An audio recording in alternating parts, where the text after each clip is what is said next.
Welcome to another edition of Birdview Tutorials.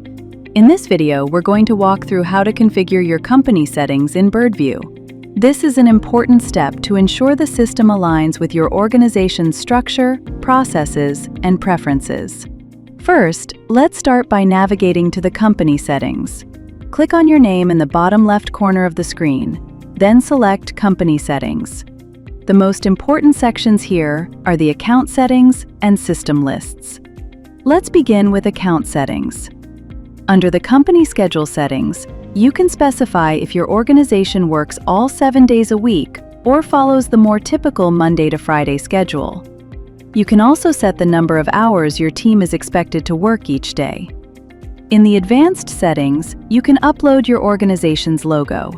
There are also visibility settings, project health settings, and options for the default currency used in your projects.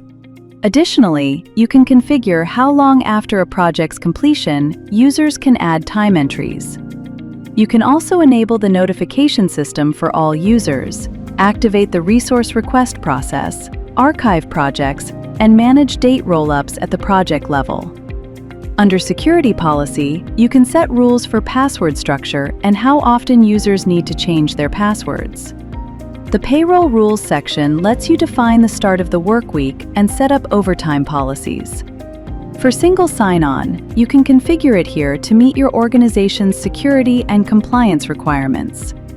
Next, we have the system lists, where you can set up categories for activities, assign priority levels, and define the workload thresholds for your users under resource loading.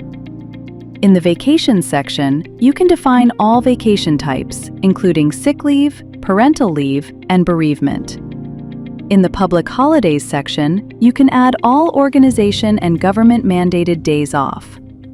And that's a quick overview of the core company settings in Birdview. Before we finish, remember to document your configuration choices for internal reference, and periodically review them as your business needs evolve.